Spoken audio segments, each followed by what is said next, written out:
Hello, everybody, and welcome back to another Team Inkfinity podcast. We have a very special one today. We have our newest member, Hayden, who is also off of a massive top 4 at the SSG Invitational. And yeah, so we're here to talk a little bit about Hayden, get his insights on the Infinity format, and yeah, just kind of go from there. Yeah, I want to say thank you. I'm super excited to join the team. The Infinity format tournament was really stressful to prepare for, and it wasn't nearly as exciting as getting ready for Fabled. So it was hard to split time doing that, but it was fun. Yeah, well, I should have even taken a step back before that. So Hayden has been around like you. Honestly, you might have been like the most tested time with Mo for Worlds.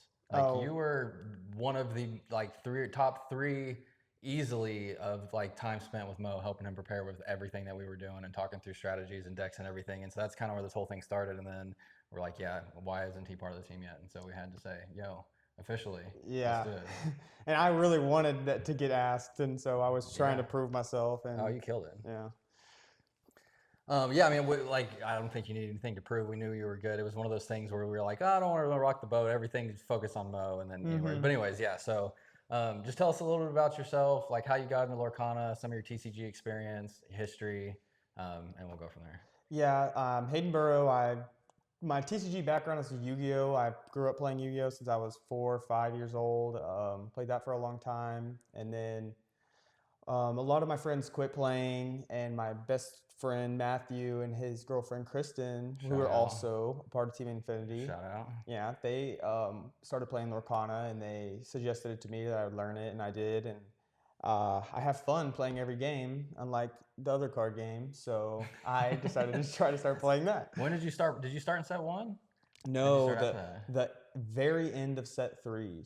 Oh, so you missed all of I the missed all of that. terrible RP meta. I guess so. Yeah. Which I don't know. So I mean, you and Matthew are like the two RP savants on the team, and so I don't know. Maybe you would have like absolutely just like cooked everybody during that time. I mean, maybe. I think that sounds like a format I would be good in, but I'm not sure. I have no idea what was going on really. It was all RP bounce. That's all Yeah. it was. It was RP bounce, and then there's a little bit of Steel Song, and then you go into set 3, which I think was the start of like the Ruby Sapphire meta that we all know and sort of not love, but around. But yeah, what's your? I mean, I kind of said you seem to be a Ruby Amethyst player, but Well, what's your what's your overall like archetype? What do you like to play? Like, what's your overall I think I play lean. style? I think I lean more toward high mid range, almost control. Like I'm not really a pure control player, but I want to have tools in my deck, and I don't want to play aggro. So I think I'm more of a high mid range, almost control type player. Not full so a little.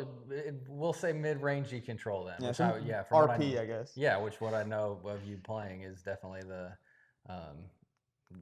your play style because that fits perfectly from what I know. Well, so I took a break after Seattle because some personal stuff happened, and I just wanted to take a break and focus on other things for 4 or 5 months, maybe 6, and then I decided to start playing again, set 7, and Matthew, I was testing a lot with him, and he was playing Shark, evasive stuff, and so I quickly realized that deck was good. I knew that deck was good, so we were going to go to Florida for that SSG Merlin 10K, and so I decided just to place a variation of Shark that I thought I could do well with, and I top rated that. Got my invite. Which is how you got the invite to the Invitational, which was the Infinity format last weekend. But so what's been your favorite meta? Like from all of the different stuff you've played, what was your most fun to play? I honestly, I know this is going to be a hot take that most people don't agree with, but I like the Bucky Green Steel meta. Oh gosh. Well, I think there's something to be said about tier 0-ish metas. Like, I think you want to get in those metas where there is a best deck and there's not 10 different decks that you have to prepare for, because then there's so much more variance. If you know you're only focusing on this best deck and then the counters, it's significantly easier to prepare for. That's all. You say that, and of course I like roll my eyes when you say that, but I got my national invite in Bucky meta because I just played the counter to it, and then I just played it all day, and I beat it all day. Because and that's I'm sure you prepared and you got really good at it. Yeah, yeah, exactly. Yeah, I mean, I guess when you put it like that, it is obviously, and I don't know. Looking back, like this might even be the hotter take, but Bucky might have aged like Hiram, and again, this is a crazy one. I mean, we'll get into the Infinity stuff, but I feel like Hiram has aged like really poorly. Hiram is obviously still really strong, but like in today's meta, I feel like Hiram would not like in core constructed meta. I feel like Hiram would, That's interesting. I don't know what would happen if we had Hiram right now. with no popsicle, with no like real solid item pool, like he's just a liability, right? Like Yeah, I mean, he's not able to like challenge the board any. Again, I've had this take for a while that like Hiram on 4 and a more sped up meta is like very anti-tempo, which everything that's a in today's liability, I world think. is Yeah. anti-tempo, and we'll definitely get into that when we talk about the SSG stuff. But so yeah, then we get into Worlds practice, and so kind of fast forward to where we are now, and what did you think about the triple deck and all of this stuff? Did that like open your eyes to new strategies or new ways of Oh, like playing the game, or how when we were all doing all that preparation, what were your thoughts on like trying to create a cohesive strategy across all the colors? well, I just love, I mean, like puzzles, and it felt like a big puzzle. It's like, what is the Yeah. best options for this? And Mo asked, I mean, he let me help him, which I felt honored to do. I wanted to be a part of a world championship, so I did whatever I could that to help him in any way I could, Yeah. and Yeah. I enjoyed it a lot. I spent I mean, every day. That's what I was thinking about. Like at work all night long, I'm just like running color We're combination. definitely the same person because that's all I was thinking about too. Yeah, and it was honestly overwhelming, I think, like for a while. And I think what Mo ended up doing was just going with a more consistent thing that we knew would be good enough instead of like something that broke the meta, like some people try to do. Well, Bibbins, I think Bibbins is the only one that showed like real flashes of success of like quote breaking the meta with Yeah. his like green blue item stuff. But yeah, we talked about the world stuff with Mo before, and he obviously wanted to do his very traditional, or not traditional, but his very like signature, I guess, better word, green purple, and so obviously building around that was the most help. But Hmm. uh, And that's an interesting aspect to our preparation was because we didn't know if his notoriety with the green purple deck would force people into banning yes, it, yes, that's which a would really good point. which would leave because it would leave us open to play blue red and amber steel. Which it ended up happening. It I ended up think happening. I think in his constructed matches it did get banned once, maybe twice, and Hmm. then he just gunned down his Amber Steel Iger on the play. Hmm. Which like in the larger picture, it obviously we're just like this small team in the big pond, but every time we come up with a strategy and we're like, this is what we see, this is how we see everything shaking out based on our testing. We always like are kind of spot on to what it seems like everybody else is doing, and Yeah. so it's good to have that diverse opinions, and I feel like you're definitely one of those people that is bringing a different opinion because you are more on the RP side with Matthew, and like everybody else on the team like doesn't touch red. And Yeah. so having again that diverse opinion just like really helps round out all of those different thoughts and how we can make slash break the meta or fit into it. And so it's just good to have the diverse opinion. So yeah, I think it's been a perfect fit. Yeah. Um, I, it's interesting. I don't know if you know this, but I was kind of pushing Mo in our private messages because I was for that Worlds format. I was testing Christmas a lot, Oh sure, trying to make that sure. work because it freed up other color combinations that were good. I don't exactly remember what it was. Blurple was Blurple and Amber Steel, I think. Yeah, green, red, blue, purple, I don't remember Amber now. Steel. I don't know. Yeah, whatever. But yeah, so I tried to play that, and I kind of wanted him. I wanted him to try, but it ended up just not being worth the time that it would take to refine it and do the whole thing. I think that was the hardest part was the time constraint. Yeah, because from the time that like he found out everything to be us like being involved to like testing, we had like 6 weeks. Yeah, maybe five. Yeah, I Yeah. mean, ultimate. I mean, yeah, probably like if you, I think that 6 weeks, including like the last week where he was traveling and like everything basically had Hmm. to be buttoned up. And so, yeah, I mean, 5 weeks to like run basically every permutation of testing possible is just impossible to do. Yeah, exactly. So we really had to focus on like, I mean, a lot of it was just theory in our heads, talking in Discord and like simulating games in our minds. Like, Sure, how is this going to sure. work? And I think what we ended up doing worked. Like, just picking the three decks that were consistent and hoping Mo would get an advantage from people banning his green purple, and then Yeah. the Amber Steel deck just auto winning every which time. which is exactly what happened. Yeah. But yeah, ultimately, all of that to say, like, we definitely, again, valued the opinion and valued the different perspectives, and the flickering light is. I don't know if that's going to stop or not, but that's fun. I'll just keep going with it for now at least. But yeah, so we go out of the Worlds format. We get into Fabled and all of the releases that come off with that. And it's like, okay, now it's set 9, and that was when like Mo and I were definitely pushing like, okay, we got to ask Hayden because new format, again, new perspectives, new everything. We need, just the rock solid group going into the new meta. And so, yeah, I mean, what have your thoughts been before we jump to the final topic on the Infinity stuff? What are your thoughts on just quickly Fabled and the rotation and just in general like how it's starting to shape up? I was originally. Okay, I'm gonna stop that. You can keep talking. I'm going to try to stop the flickering line. I was originally super excited for the rotation because I hate Prince John as a card. I played it in that Bucky Steel deck, and it's obviously extremely powerful.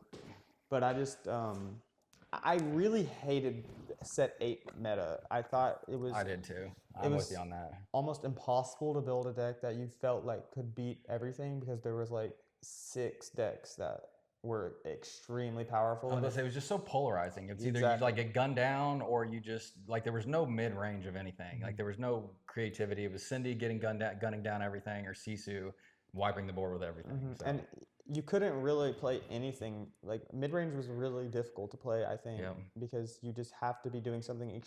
There were so many play lines that every deck had that there were some play lines that every deck had that were just like you couldn't lose. And that felt really bad. So I was originally excited for the rotation until it felt like we only got like 20 new playable cards or something. And yeah, it's a very different world. I mean, the removal suite we don't want to like jump too far into it, but yeah, it's interesting to see where we are. I'm excited that we don't have like the polarizing, like everything dies to Cindy, or polarizing everything dies to Sisu, and there's like a lot of stuff that can have freedom.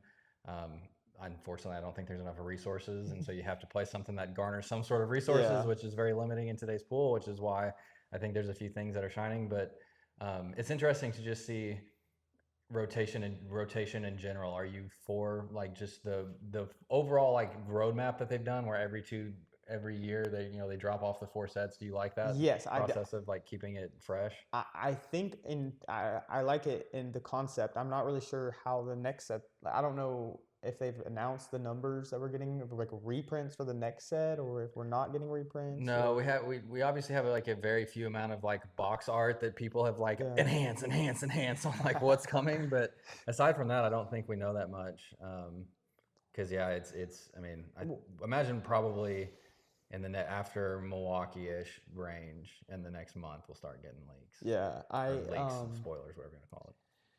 I think it is a good baseline. I think they did a good baseline, but they removed a lot of the problematic cards because there were so many cards that it felt like if you were playing this color, it didn't really matter what strategy you wanted to go for. There were just best cards of that color, and you had to play those. Sure. And you're forced into like certain play lines, and the decks almost build themselves to some degree. Very much so. Yeah, and I don't necessarily like that, but I think they did a good job at removing a lot of the problematic cards and establishing a baseline for this format. And I think the next format after Fabled will be really good. I agree with that a ton. Like that's definitely where my head's at. I feel like the card pool, like this set every year is going to be the lowest card count pool that we ever have, and so this will I feel like every August through October or whatever that meta is going to be the worst, because we're back down to 5 sets and a bunch of vanillas and not a ton of removal and everything. But it does definitely change up the meta, and so from that respect, it is at least not just everything's getting C-suit or Cindy'd. But yeah, I'm excited. I'm definitely excited. There are decks that people already know are going to be good. I mean, we've been testing set 9 before we even have the new cards announced. Like we were testing it back then. We had so many things proxied. Yeah. I was playing Jim Hawkins 5 cost uninkable steel card for Scars. I mean, like we were really scrapping to try to get ahead of this, because we all knew we were. So I guess we're in a weird setting. I should have said this from the beginning. We're at Atlanta, all of the team competing in CCS for the big 25K, and so we knew that this was happening right after the meta release, and so we're like, well, if we're going to try to actually do good, we got to get on it. And so we've been testing basically since the entire card pool was announced. Yeah, and I'm a big proponent of it's a game of preparation. Oh, for sure. It, and I think one trap a lot of people fall into, and it's understandable because not everyone is trying to be super competitive and win every tournament. Like I hate to lose. I don't want to lose any round ever.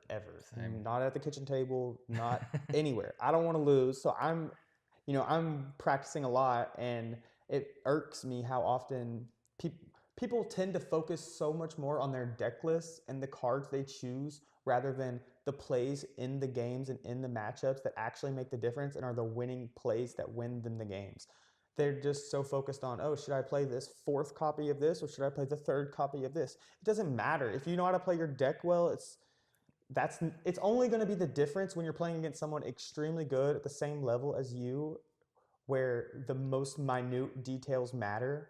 But there are so many decision lines and options in this game because of the mulligan and because of the inking that Yeah. people are making mistakes every game and they don't think they are. They think they know how to play their deck perfectly. That's They don't question themselves. They don't do those things. And so it's hard for me to have conversations with people because they say things and then I say, well, why? And then they don't have an answer. And preach. they're just like, it's Preach. good. And I'm like, well, why is it good? And they say, well, because look, it's good. Preach. Yeah, no, I think that's a very good point, and I mean that's definitely what we've been doing is testing all the matchups, and again, I think for the longest time, and at this point, by the time this comes out, CCS and SSG will have already happened, and Blurple is king because of Dumbo, and everybody knows that, and so we spent how many hours did we spend? Like, okay, Blurple's on top, but like let's try to beat it with this, and try to beat it with Yeah. this, and ultimately we kind of came to the same conclusion as everybody else seems to have, but. Anyways, we'll do a CCS recap on the next episode, and so like I said, I wanted to focus on SSG and just get your thoughts on how that event went and what you took and why and what your thoughts on Infinity are overall. But yeah, so talk about SSG and what you ended up taking and why that was your decision. And Yeah. So originally, so my favorite part about the game is like I want to build something new that's gonna catch everybody off guard and it's yep, gonna yeah, break the meta. Everyone has that dream of of I course, build the perfect deck and yeah, I yep, solve the meta. And yep, I love that too. I want to play something weird and wacky. And so I was excited to test Fabled stuff. I wanted to sure, test all these new cards and all this new synergies and all these new things. But I also had a huge invitational coming up for Infinity format, which I was not excited to practice for at all because I didn't want to play blue steel mirrors for 6 hours a day. I didn't want to play blue red mirrors for six yeah, hours a day yeah, it's because grindy, and the problem is like I said, I didn't start until almost set 4, and so those games don't matter as much. But even through set 5 and 6, where I didn't really play, people are playing blue red and they're playing blue steel or whatever, and all those decks, and yeah. I didn't have the experience in those mirror matches. So I mean, to your point, like you just made that point, when you're playing at the highest level, which the SSG Invitational was basically a day 2 DLC, yeah, every minute detail counts. And so if you're playing in a mirror match, it even counts even more because hmm there's even less error or room for error. And so I think ultimately what you're saying is you don't want to play the mirrors all day because you I don't would be at have a the experience, which exactly. I've talked about that hmm before too. It's, I mean, a smart decision when you're in that position to make and to know your limitations, know your weaknesses, know your strengths, and know what you can excel on, I guess. And so Yeah. So where that leads you.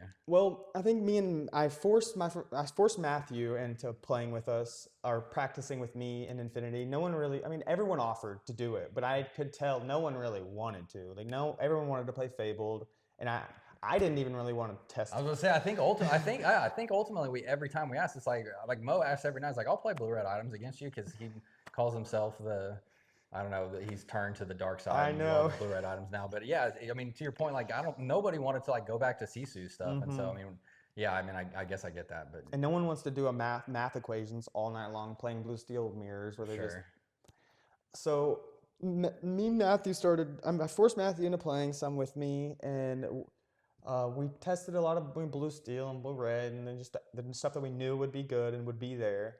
And eventually, I think it was Matthew's idea. He offered the question, "Hey, can this blue steel deck even beat aggro?"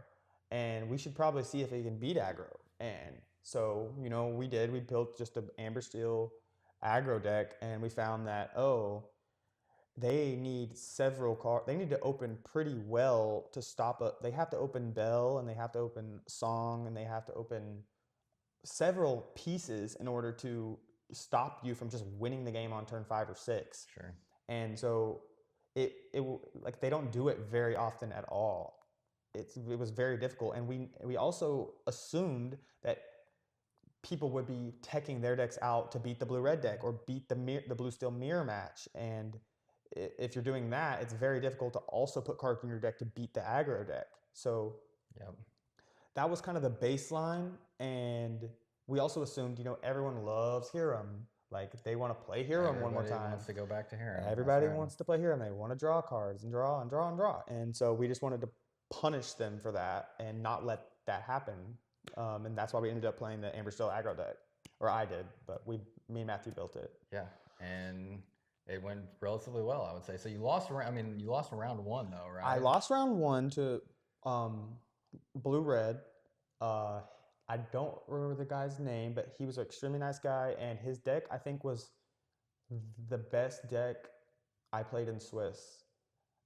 Definitely the best blue-red deck because he was playing cards to deal with aggro. He was playing the 4 Mauis and the Super Goofs and things like that. And I wasn't expecting that. And in game 1, I made a big mistake where I quested with my Cinderella, not thinking that he was going to be playing the Super Goofs in his deck because I didn't expect people to be doing that. Sure. And then he killed my Cinderella and I lost the game because of it. And I learned from that and lost that match, but then I won 6 in a row. Won out.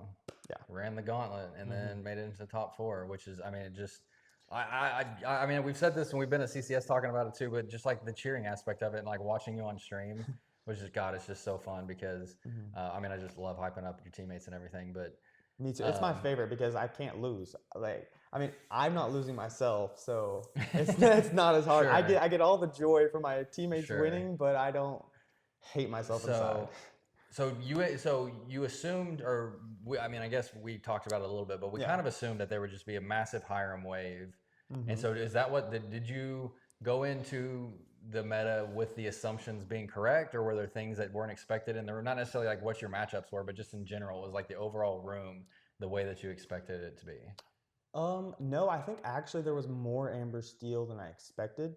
I mean, based on the top cut, very much me too. I mean, the top cut was 5 Amber Steel, I think, which is, I would not have guessed that. And almost all the decks were like different. They were all pretty different. Like they had the Princess deck, and then the Chuck's deck that he won with was straight songs. Yeah, it was like in between that and my deck. I was in between the Princess deck and my deck somewhere. Just relative. I mean, if you know Wochuk, he's just it was low to the ground. Traditional, steel song guy, but with a whole new world. Which again, you have the Amber Steel people that want to go back to a whole new world for one more time. So or again. And I didn't have that feeling. There was nothing that I was just like, oh, I need to play this. I just wanted to give myself some type of advantage versus the field when I knew it was going to be a stacked field of players who all knew how to play their decks. They weren't going to be unprepared. They were all going to be ready to play and play well. So I needed to give myself some type of edge. So I figured, okay, and also, sorry, one of the big things that in my head that made me decide to do it was, aggro sets the precedent in the format. Like stuff has to be able to beat aggro and that type of thinking. So I decided we were building all these decks and I couldn't build a blue steel deck that could beat aggro and could beat blue red and could beat the mirror. I couldn't build blue red that could beat aggro and beat blue steel. I couldn't do those things. So I decided I'm just going to play this aggro deck and see if these people are building their decks well. And I'm just putting the pressure on them. Like, okay, is your deck built well enough? If not, I went on turn 5. Well, yeah, I mean, it was that fast. What would you say was the best card in the deck? Nala. No, actually, Lady. Oh, sure, Lady, yeah. And the only new card in the deck, or set 9 fabled card, was Nala, correct? Yes. I mean, I don't think there was any reprints or anything, but yeah, Nala. I think the way we talked about it was Nala basically made 3 piglets. 8 piglets. Sorry, questing for 3 is what I was thinking, and so you have 8 2-costers that quest for 3. Which, if you are playing an item blue red or blue steel deck that just kind of like needs 2 or 3 turns to set up before it just wipes the board or does whatever, then too late, because you're to your point, you're like winning before they get to their board wiper. They're winning before they get to their Zeus and singing and doing all the stuff, and so and you force them into a situation where they have to have the cards in their hand and they need they needed to mulligan to play against me. Yeah. So if they're not mulliganing for the aggro outs that they need, then I'm just winning game You one. just straight up win. I just yeah. win game one, and then if I win game one, I go first in game three, and when I go first, I win 90% of the time. Which And that's how it turned out to be. So, how do you? Last question on Infinity. Then, how do you think? We have a DLC. Later in the year, which obviously there's going to be more cards out by then. But there are going to be side events and stuff in Infinity. And so, how do you think Infinity is going to like shape up? Is it going to be very Steel Song heavy? Because in my eyes, I think it probably is. I think all of those item builds and all of the stuff that were running rampant in like 6 and 7, that was somebody made the comment today, like that was before Nala, that was before Lady, and so like it didn't have all of the pressure that it has to deal with now. And so is aggro going to be the wave in Infinity, or is there going to be other ways to deal with it? I mean, it's hard to know, I think, because I mean, with more time and people might be like there are really smart people out there, building decks, and they know Sure. their color combinations very well, and they know like when you have hours, like hundreds of hours on these cards and this color combinations, like what its capabilities are and what its weaknesses are, and you can almost simulate in your head and like know what it can do before you even play with it. So I think Right. there are people out there that could definitely break it and figure out how to beat the aggro decks, but I'm not exactly sure how that's going to happen yet. I'm just glad it didn't end up being just like a straight red blue room. Like I was very worried that it was just going to be top 8 all red blue.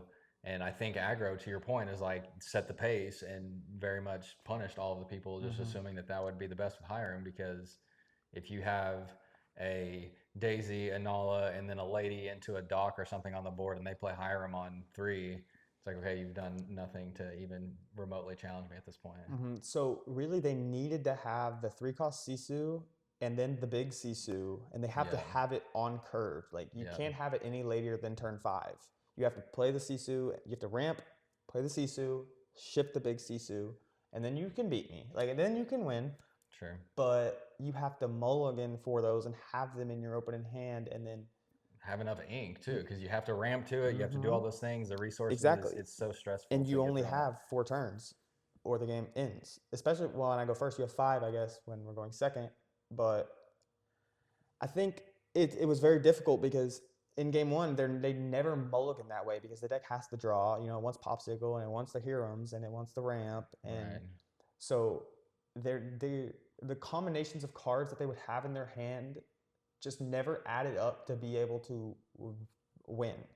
And they do when they go second, or in game 2, because they get a mulligan for the cards. They know what they need. They They're know they going don't. first, so they get an extra turn. They don't want the Hiram because they know they can't ever play it. And Right. so I would lose game 2 sometimes, but it didn't matter because I know in game 3 that I'm just gonna win on turn 5 before they can get to that point, because they can't. Yeah. It doesn't matter if you shift Sisu on 5 if I'm at 22 lore. Sure. Sure. It doesn't matter. And I think that's how what happened on game 1 on stream. So that last question I have you on this one is, what was going through your head on stream game 3 against R&B Red Blue, and you top deck that P at 19, and I'm like, oh my god, that's the card he needed to win this game because it keeps all of the removal at bay, and he basically had to have like all of the stuff put together because there wasn't any God, I don't even know what it is. The coils, there was no sapphire coils, there was no like way to, so you like all of getting all the Sisu and stuff. And so what was going through your head when you played the P? I was just hoping. I was just hope. I mean, that's my deck. It's just It's asking you the question: do you have the answers? Sure. Do you have the answers? Do you have all of them? And they just didn't. Yeah. Like they just weren't ready for it. They just didn't build their decks thinking about aggro enough. I think they were just so prepared for blue, steel, and blue, red, which makes sense because the field is probably 60% blue, red, and blue, steel. Yep. Yep. Okay, last question, then we'll wrap it up for good. So off of the Infinity stuff, what's your goal for season 2? World champion. I mean, that Inkfinity, as a team, Inkfinity has said everybody day 2, which now we know means everybody goes to Continentals, because before it was you had to win a couple rounds in day 2. Now it's if you day 2, then you go. Really? Yeah. So top 32 at day 2 now is the new format, and then if you get in those top 32, all 32 people make it to the championship. Oof, So I did not know that. But that's exciting. yeah, So yeah, I think that's definitely I mean, that's my goal. I don't ever want to lose. So I mean, you said that, so yeah, I want world to be the champion. very best. We're all gunning for Mo. You know, Yeah. he's the one that's done it. And we all want to do that now too, because it was just crazy, crazy, crazy And times.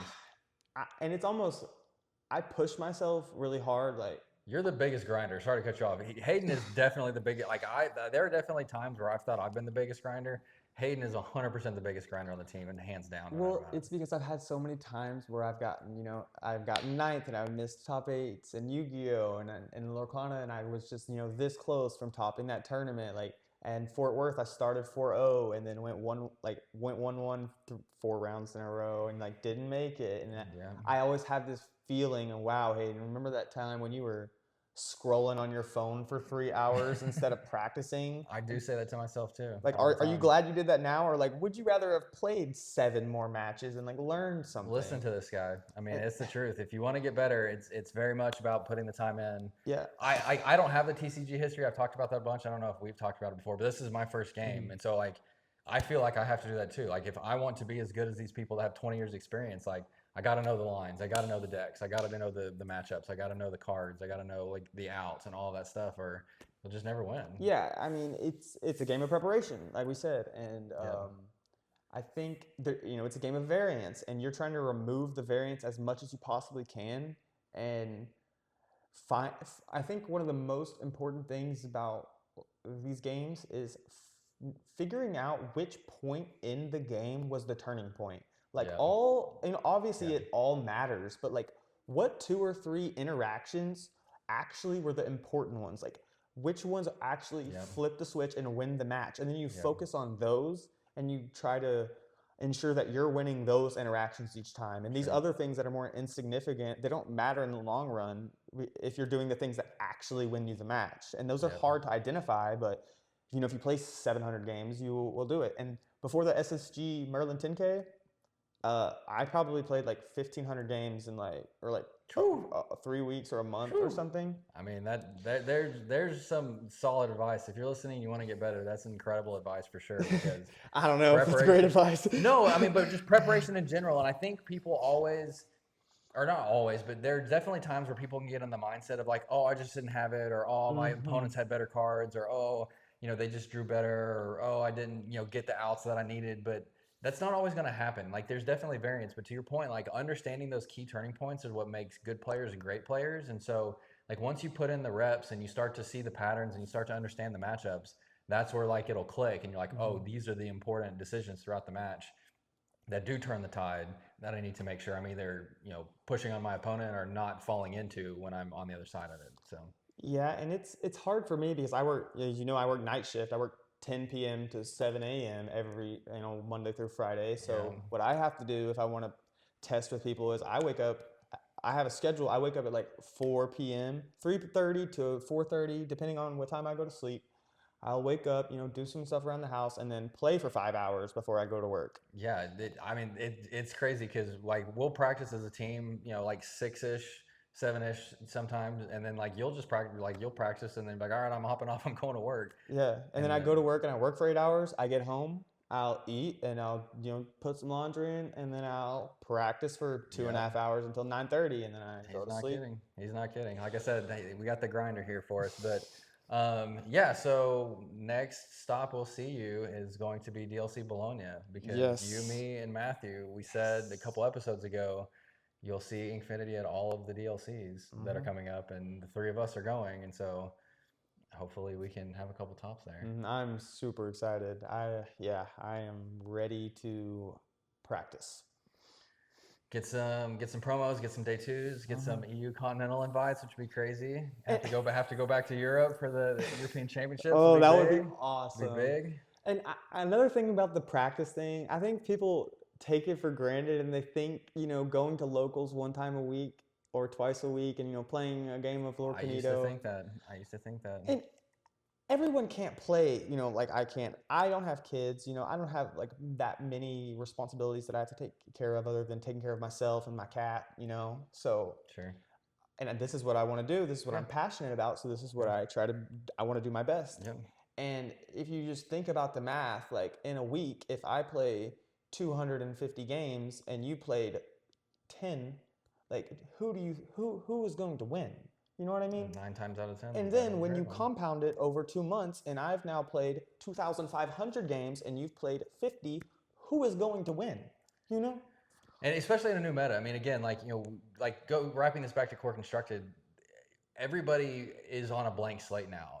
Cards that people would have looked over 100 times in the past format are now like, is this a good card? Should we be considering this? I mean, we've had conversations about cards that would have just been like thrown in the garbage pile before because everything's back up for grabs. And so that preparation and all of those reps and trying new cards and swapping things in and out is what makes It's exciting. makes the difference. It's It so is. It's very exciting. I'm so excited. Okay, now we've got Hayden on the team. You can see he's a grinder. Inkfinity's here to kick ass.